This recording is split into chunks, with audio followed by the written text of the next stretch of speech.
Le meilleur de Franck Ferrand raconte sur Radio Classique.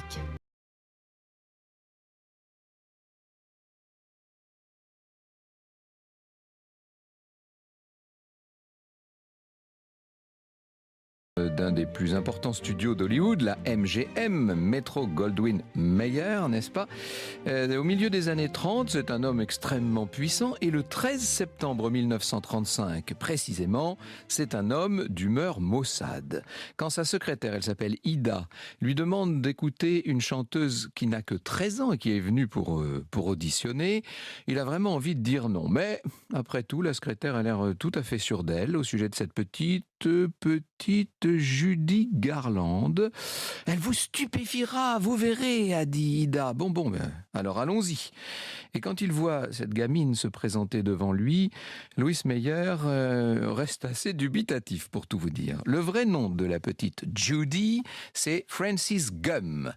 Elle est dans une blouse, comme on porte les toutes jeunes filles des années 30. Elle ne paye pas vraiment de mine, hein, un visage assez ordinaire, avec un nez un petit peu en trompette, le menton court. Alors quand même, au milieu de tout ça, des yeux sombres, très expressifs, assez étonnants.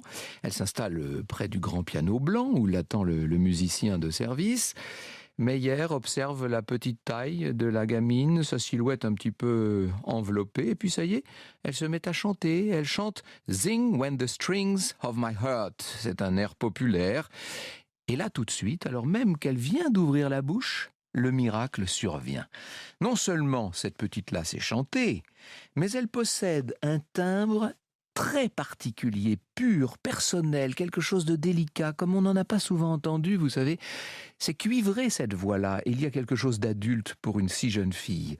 Quant à la puissance vocale, on peut dire que, surtout si l'on considère le gabarit de la jeune fille, il est étonnant, elle est étonnante cette puissance. Ce qui subjugue le plus la petite assistance qui est là pour assister à l'audition, c'est la capacité de cette jeune fille à émouvoir. Ah, elle a carrément fait pleurer les gens qui sont dans la salle.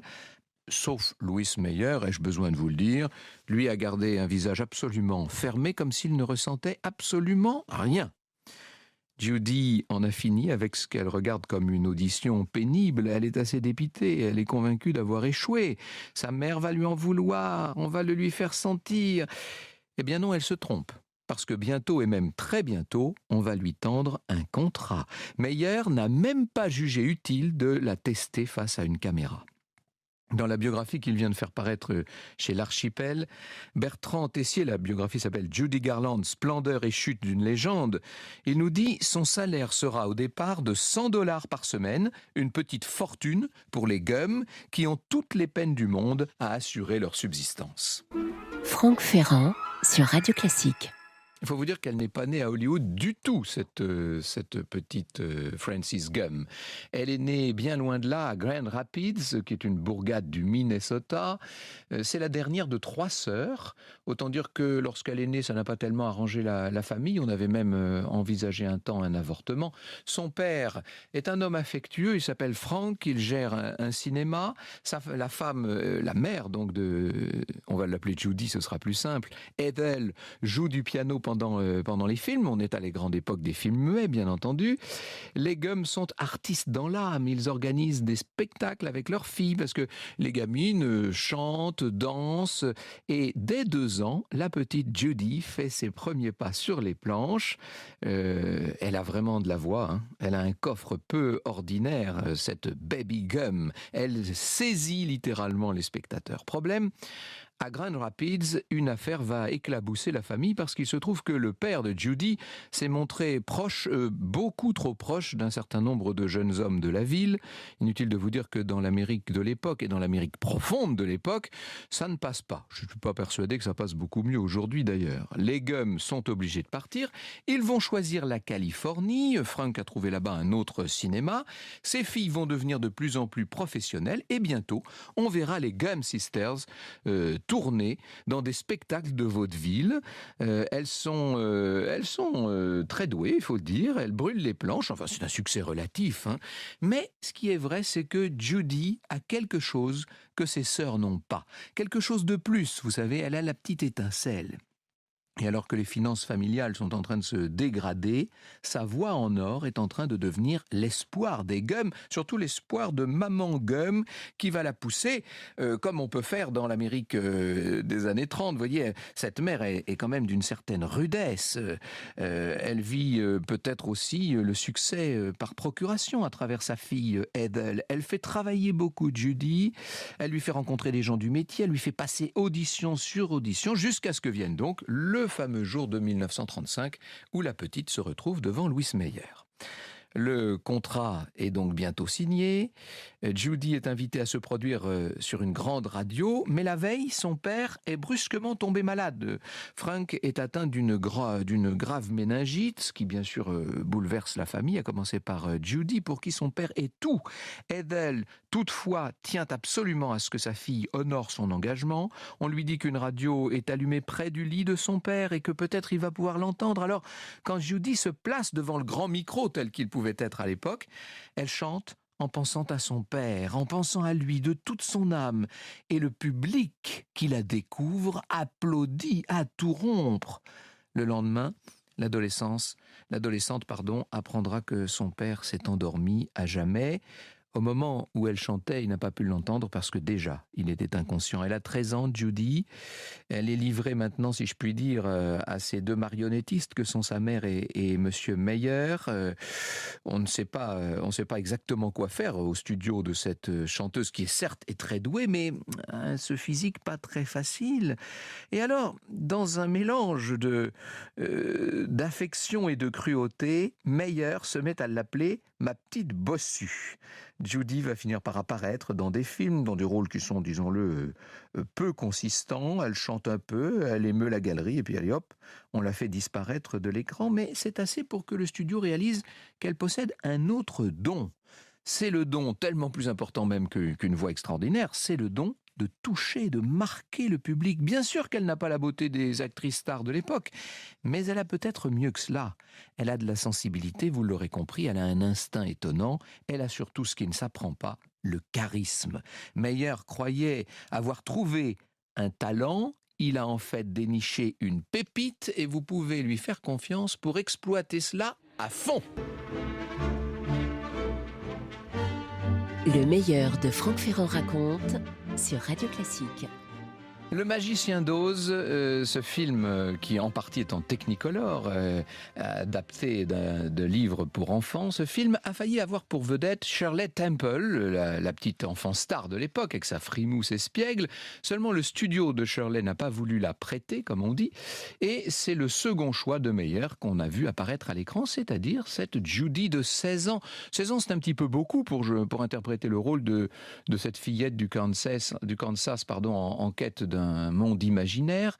On dit même qu'il a fallu comprimer sa poitrine sous du tissu pour qu'elle n'ait pas l'air trop âgée, trop grande. Le tournage a été éprouvant et malgré la tension liée au coût élevé du film, Judy a été là à chaque fois, exactement à la hauteur de ce qu'on attendait d'elle. Les dirigeants du studio n'en sont pas moins fébriles. Pour tout vous dire, la chanson qu'on vient d'entendre, Over the Rainbow, on a failli l'enlever tout simplement au montage. Des pressions internes, quand même, ont fait changer les producteurs d'avis. Heureusement, parce que c'est cette chanson qui, faisant le tour du monde, va rester, bien évidemment, la chanson peut-être la plus célèbre du cinéma de l'époque, et bien sûr la chanson de Judy Garland. En parallèle du Magicien d'Oz, son statut de star est conforté par d'autres films, qui est peut-être plus facile d'oublier, mais qui sont plus rentables.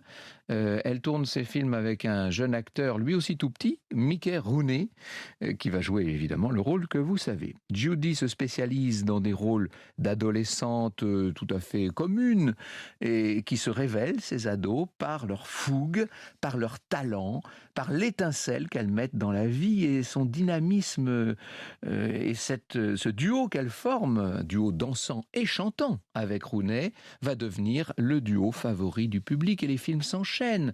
13 films entre 1937 et 1941. Et pour faire face au rythme, le studio va donner à Judy tout ce qu'on peut donner.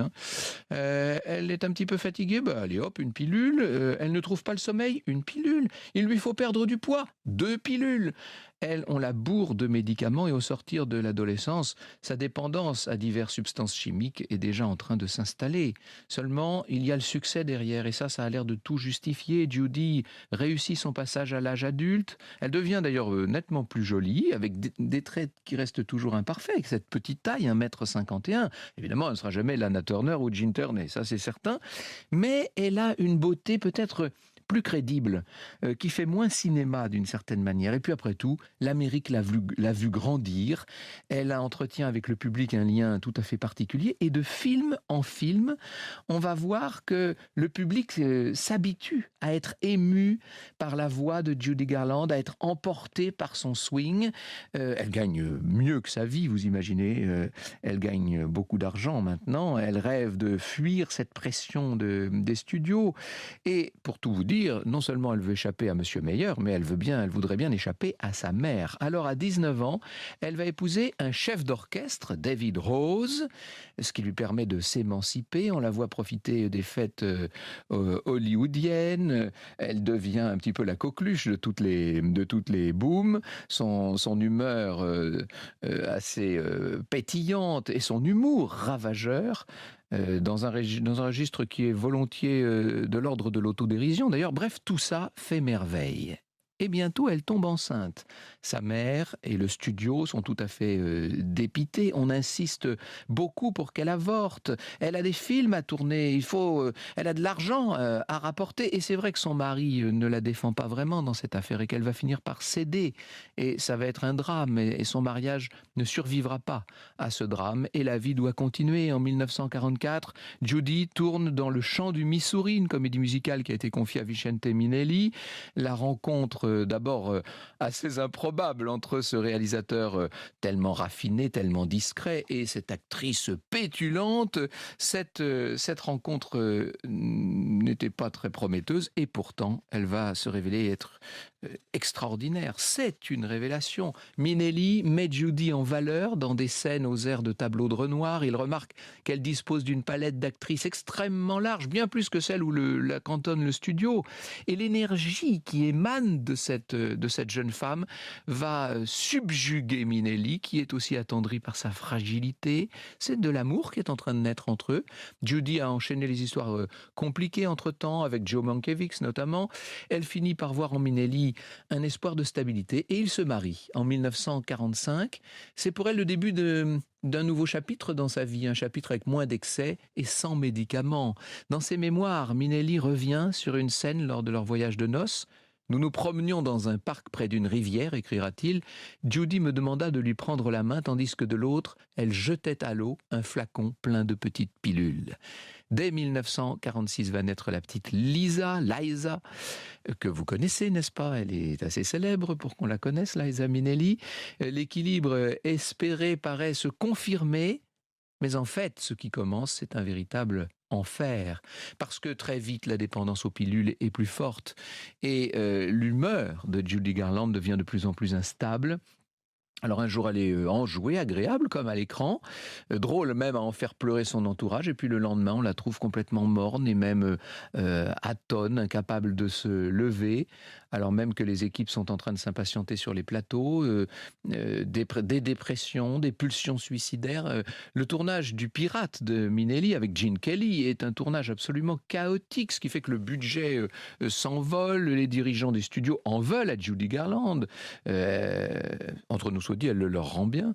Le film, qui est un film novateur, un film brillant, va être un échec commercial et dans les années qui suivent, Judy est de plus en plus épuisée, nerveuse, on la voit prendre du poids et puis hop, subitement, elle en perd beaucoup, elle devient squelettique. Bref, malgré certains succès au box-office, elle est en train tout simplement de s'écrouler et son mariage aussi est en train de s'écrouler. Elle a des aventures, notamment avec Frank Sinatra. Il semblerait que son mari aime autant les hommes que les femmes, Minnelli, et il ne l'aide pas, disons. En tout cas, il n'arrive pas à l'aider comme il le devrait. Et malgré certaines retrouvailles qu'on a essayé d'arranger, c'est un divorce qui s'impose.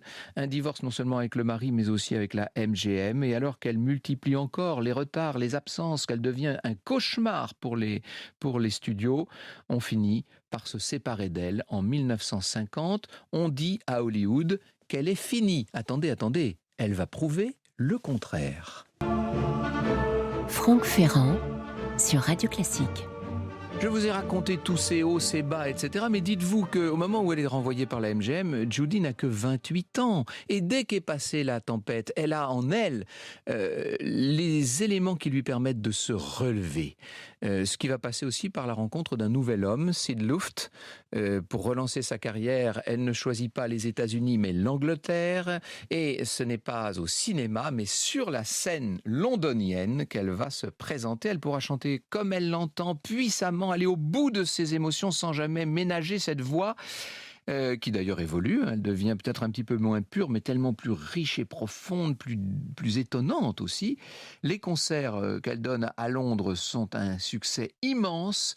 Elle rentre se produire ensuite à New York, où elle sidère le public par son intensité. Et chaque soir, résume Frank Gerold, chaque soir grandit la légende.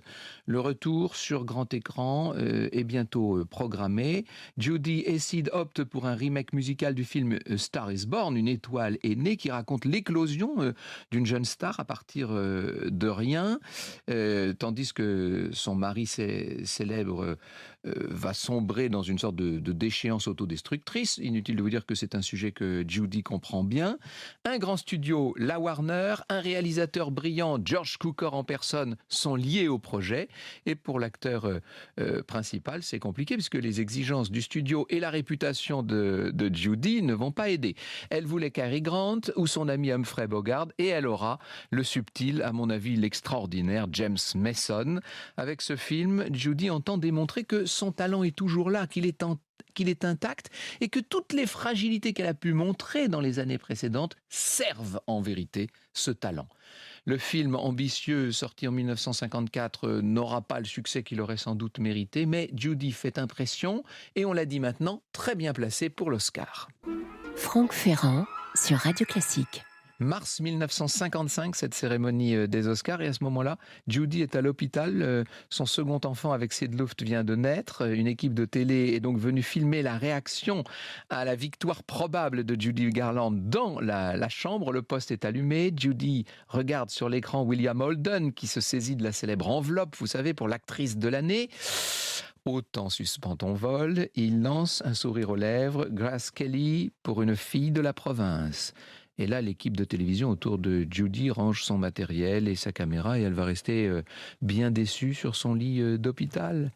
Seulement 6 voix, dit-on, lui ont manqué pour gagner. Hollywood lui aura donc préféré ce talent plus glamour, plus en devenir peut-être, celui de Grace Kelly. Groucho Marx va lancer d'épité. C'est le plus grand vol depuis le hold-up de la Brinks. Dans les années qui suivent, une étoile est née, ne parvient pas à reprendre une étoile, je devrais dire. Enfin, Judy ne parvient pas à reprendre pied. Sa vie est une alternance de rechutes, des rechutes qui sont favorisées par ses dépendances, bien entendu, et puis de retours qu'on ne croyait pas et qui sont d'autant plus spectaculaires. Et à chaque fois, elle paraît plus fragile, aussi bien au physique qu'au moral. Elle se bat pourtant et connaît une nouvelle période faste au début des années 60, avec une autre nomination aux Oscars pour un rôle secondaire dans Jugement à Nuremberg. Des concerts qui sont extraordinaires, notamment celui du 23 avril 1961 au Carnegie Hall. Ça va marquer vraiment l'histoire du spectacle américain. Judy flirte de plus en plus avec la mort. 2 autres divorces ne vont rien arranger. Son visage est de plus en plus marqué. Sa voix aussi et sa santé flanchent, on l'a dit, en sursis. C'est finalement une overdose médicamenteuse, apparemment occidentelle, qui va l'emporter à 47 ans, le 22 juin 1969. Le monde n'entendra plus la petite interprète à la grande voix qui chantait comme personne la douleur de perdre l'être aimé.